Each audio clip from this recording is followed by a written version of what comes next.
I think this has been softening in different ways that I can't really explain, but the hesitancy to say exactly how it is here or how it's seen or what just wants to be expressed. Sometimes there's just hesitancy because there's an understanding that people are in completely different places. They might be suffering intensely or dealing with something immensely difficult. And so, I guess, without really thinking about it, there's just hesitation in the body to freely express, understanding that it could be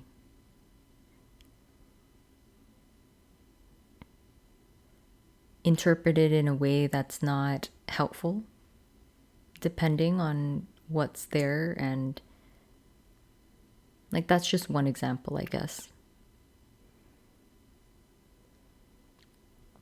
So there are moments where I'm like, just express. It is what it is, you know?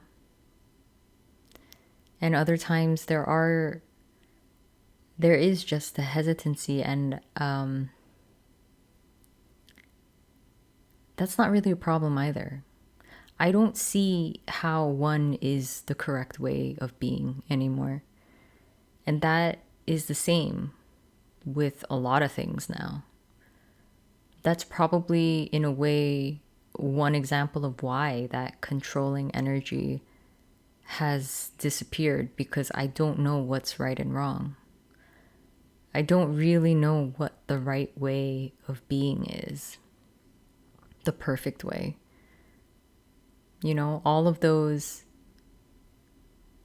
crazy expectations of how the body should be.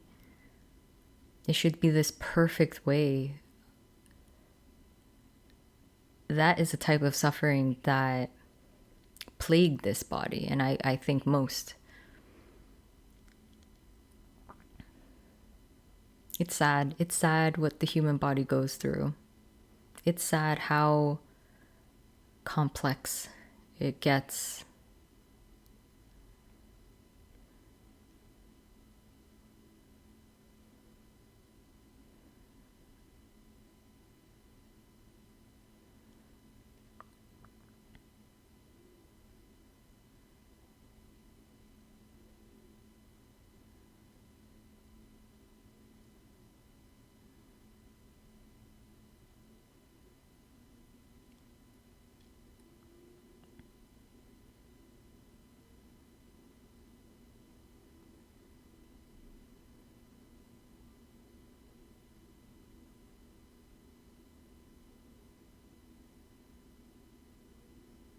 There was never a way to control the body. There was never a perfect way of behaving, of acting.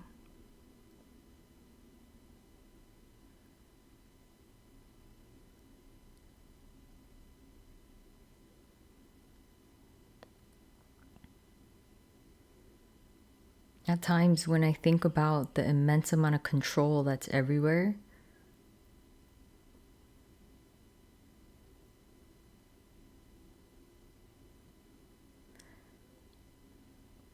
it's disgusting. And the thing is, when I'm talking to someone individually, it's so tender sometimes, you know? Like, they're just being super honest about what's there, and there's such softness, and I could understand the struggle because I was exactly the same way. I could understand how difficult it is, and that it wasn't your choice, and that it just is how it is now.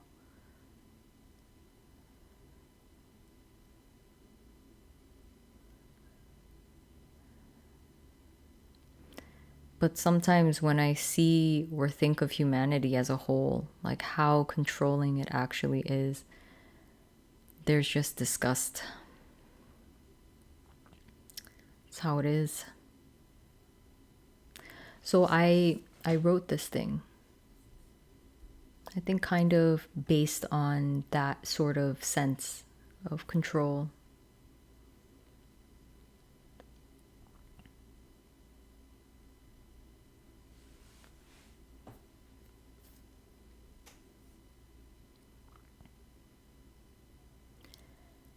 This world was mapped out by greed, power, and fear, and we're brought into it, indoctrinated to be the same. How can we be otherwise? The likelihood is just very slim. And for those that can't pretend anymore, who have no choice but to tell the truth and not live a lie, those are the brave. You don't really get rewarded in material goods per se, but perhaps you can feel some appreciation from those that see the beauty and power in the nothingness of this, the freedom of this, the peace of this. You were born free as you can be in a human body. We're going back to that, back to the basics, back in time, back to a place where there was no place, back to a place where there was no one to call a name, to distinguish as good or bad, as right and wrong, as boy or girl, as Asian or black.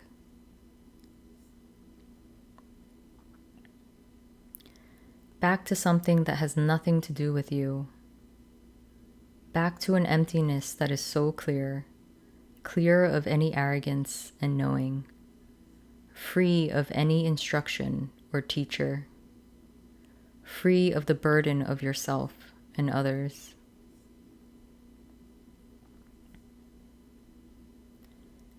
This non-place takes everything. It takes it all of you. Nothing is spared.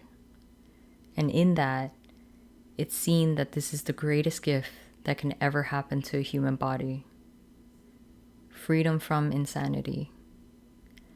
Freedom from the slavery of yourself and others. Freedom from love and hate.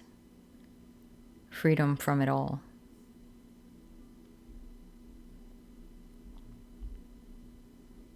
You have no clue what this is, because no one does. No one can say what this is. No one has any power over you. No one should have told you how to be, how to think, how to act, how to feel. It's all empty. It's all meaningless.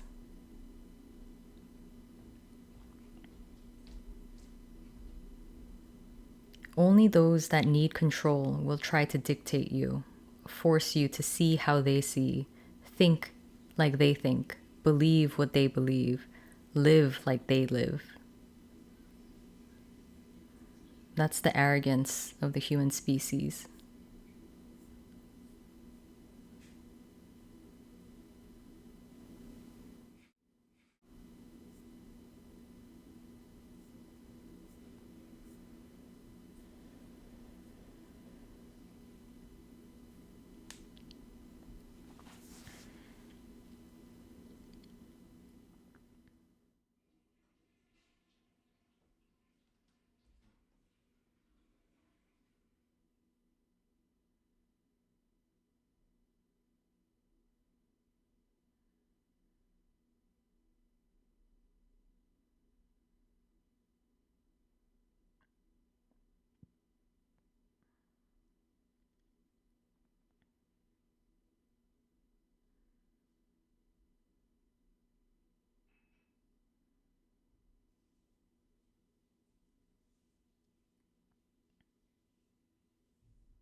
You know,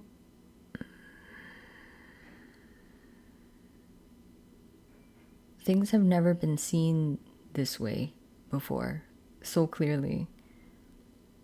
How much, like, I don't even consciously think about it, but because I'm verbalizing it, it's so clear how much fear and desperation and need for control there is in someone. And not only is there a tyrant within managing and dictating so much of everything, but when they talk to you and speak to you and tell you how to be and what's important and how to live and how to look, how to appear, whether you should smile,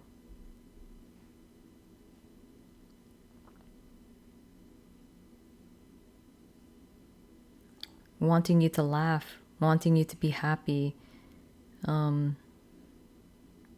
There's all of these subtle and not so subtle, it's not subtle to me anymore. So many ways that every human is just desperate to control you.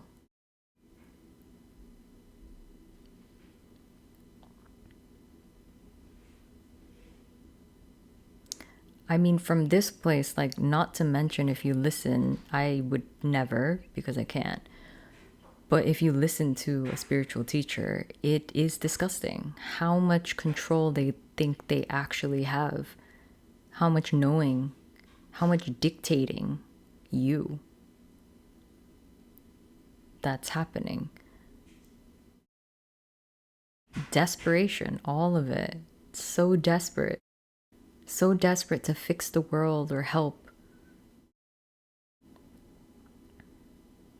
But all of it coming from their perspective, their fears, their need for others to be this way. Because it's right, it's important, it's the only way. Is that also not a tyrant?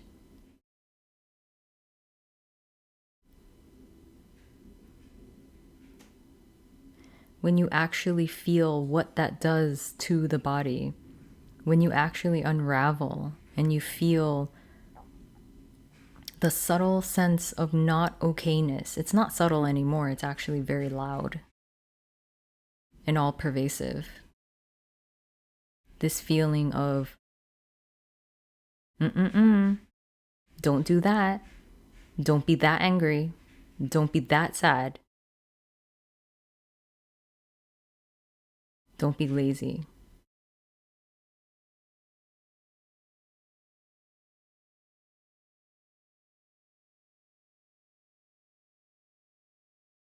You will feel it.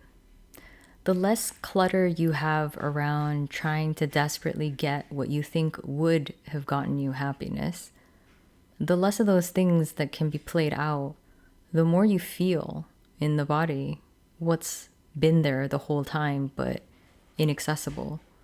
And it's a lot of discomfort. It's a lot of I'm not okay. It's a lot of this isn't okay. I can never rest. I can never just be. Because I never feel okay. I never feel settled. I never feel like this is good enough, that I'm good enough. It's exhausting.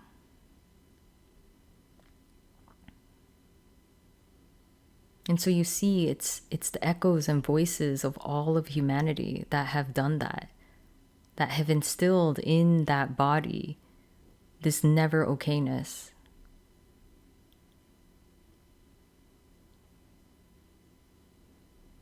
The arrogance of the human species. That's what it does to the human body. It twists it up, robs it of its peace.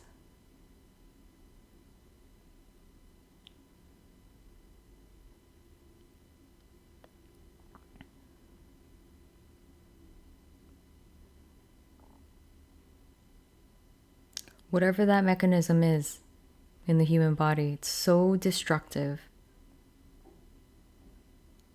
And I'm not even talking about the intense ways of destruction. I'm talking about all of those subtle ways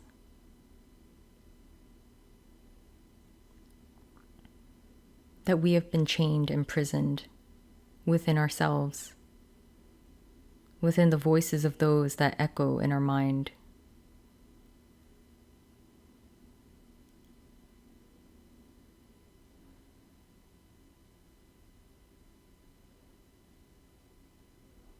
Those that are lost and confused, but act as if they know better than you, that they are higher than you, that they are further along than you. There's no need for that anymore. Their fraudulence is seen.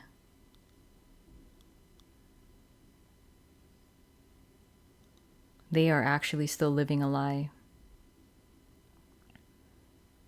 And so there's no need for you to admire them, look up to them, try to be like them, try to perfect and dissect your body to emulate them, because now you know they're full of shit.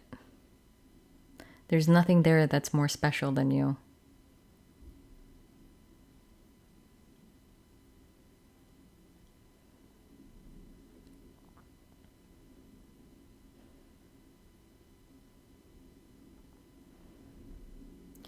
You know, there's this tendency, I think, in humans to hold on to another in some way, shape, or form. I've always idolized someone. It wasn't consistent, it wasn't all the time, it constantly changed who it was. And now I could see, looking back, every time the admiration for someone died, it was sometimes really devastating. But now that I see it, it's such a good thing that it died. That fantasy died. That idea, that imagination, that image of perfection that was instilled in your imagination is not real anyways. It's built up fantasy. Completely made up. Only because you don't really truly know that person are you able to portray them in such a beautiful, perfect, pristine light.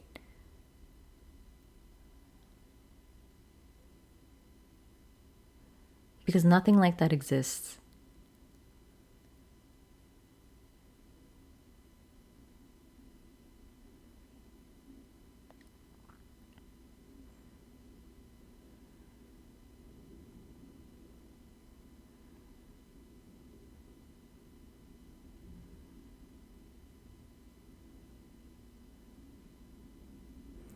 A huge part of the freedom here was seeing that there was nothing wrong with this body. There was nothing wrong with your body. It was exactly where it was. It didn't need to go any further. It didn't need to be any different. It didn't need to prove anything.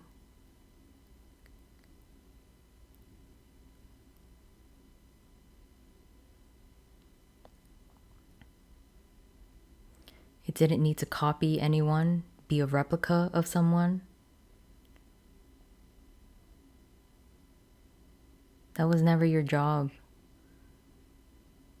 It's not even that possible.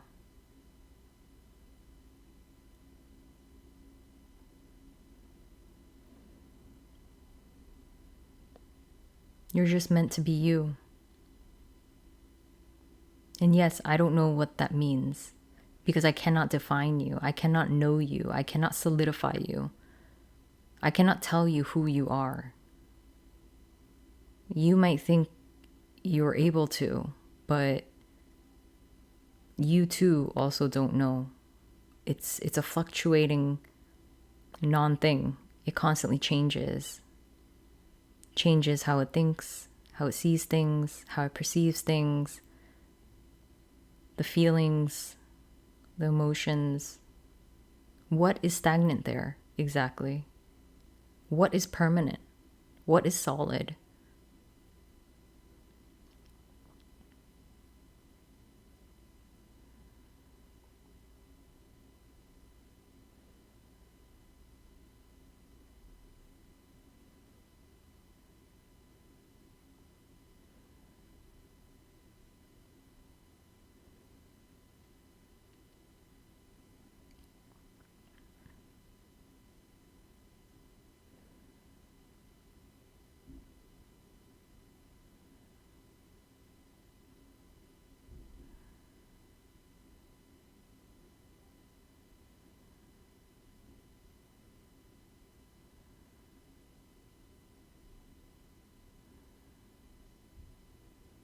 Another thing that I saw in this human body, because I wasn't identified with anything anymore. I used to believe that I was really gullible, more gullible than other people. But the more that fell away and the more the judgment around that word gullible, it's such a mean word. It's such a loaded word, like everything else that's made up by the person. It lost its meaning, and also you deeply see how gullible everybody is. Everybody. Even the leaders, even those that you think have a lot of power or so-called confidence, they're so gullible.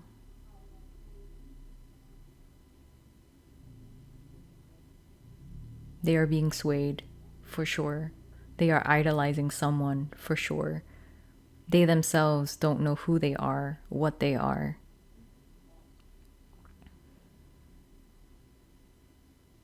What they stand for, what they believe in. They're just copying and regurgitating from someone else. That is guaranteed. That is all that's happening within the human body.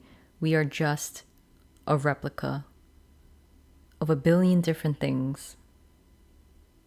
Copying. That's it.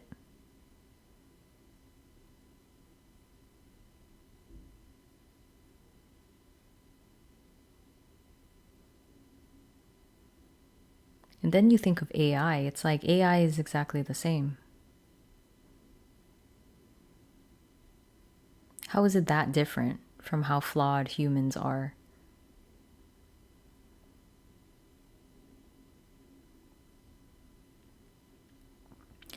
It also just regurgitates a lot of knowing, just like humans do. Maybe there isn't as much human flaw in it, but it's all just made up knowledge. It means nothing. And in a way, it kind of still comes from a consensus human knowledge from all over, everywhere, that it can access all of the data. Let's say. I don't know if it does, but let's say it can. So what? To me, it means nothing. And that's refreshing. To know that you can't believe anything 1,000%. You can't. And isn't that beautiful? That you can't trust anything out there because it's full of shit. It's made up. It's made up knowledge, made up knowing. All based on a false reality. All based on consensus reality, which is insanity.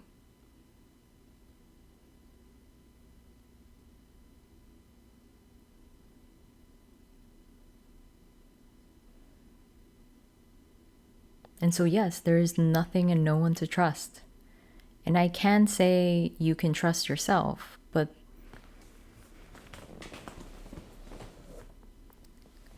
the need to trust goes. Because all there is just what is. That's it. You can sense that you can't really trust your mind either. It's just as untrustworthy as anyone else is. But there's nothing to fear. There's nothing to fear in that. It's okay. You've always been fine. You've always been okay.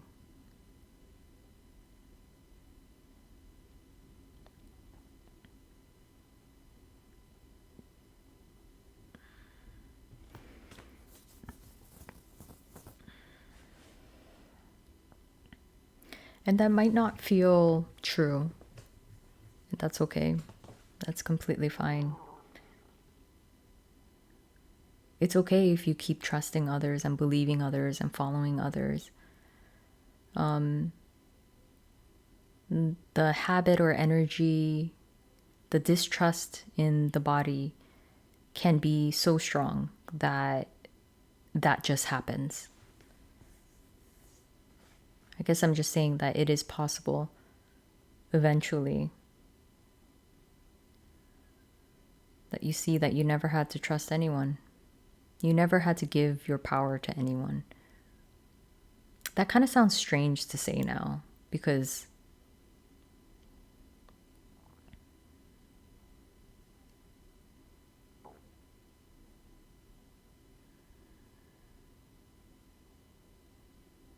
it sounds like a very personal thing to say, I guess.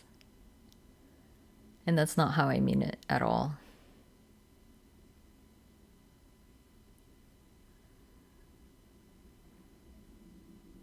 Because I don't really know what I mean by that. It's not important. It's not your power. It's not.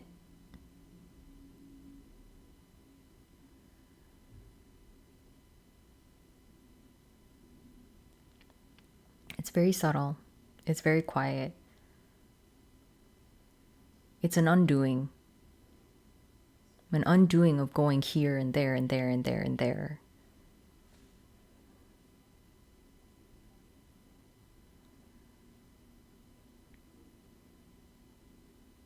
And it's, I guess, sort of a landing here. Over and over until there is no landing. It just is.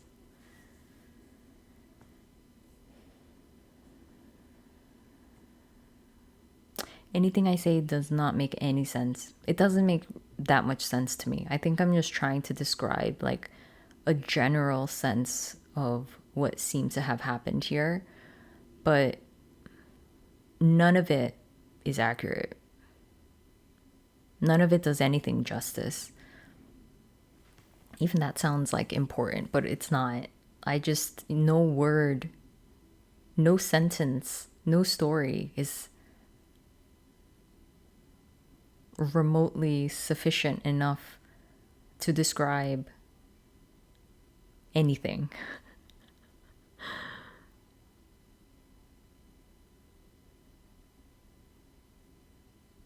And isn't that nice? You can't even believe your own words. You can't believe anyone's words. Isn't that beautiful?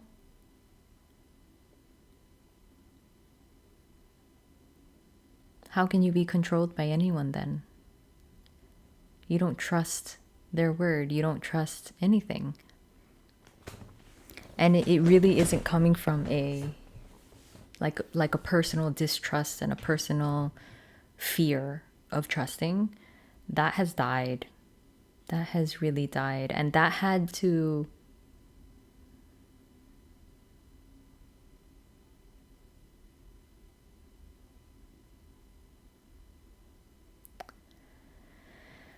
all of this is so difficult to describe, and it's going to be so different for everyone, so it's not really going to make sense, I think.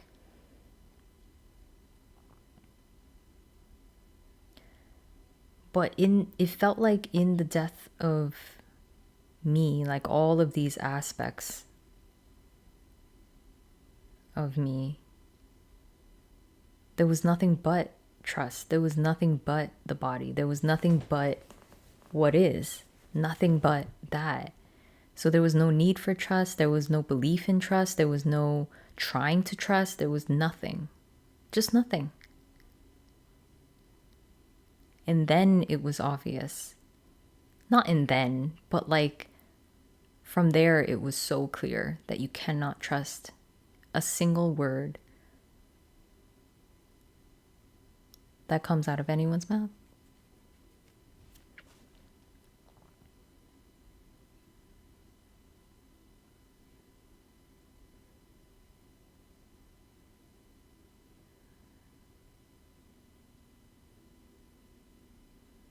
I find that refreshing. Maybe others won't. It depends. It depends on how it's being interpreted based on what is going on for you right now. And it's not right or wrong. It is what it is, and it might change later. Who knows?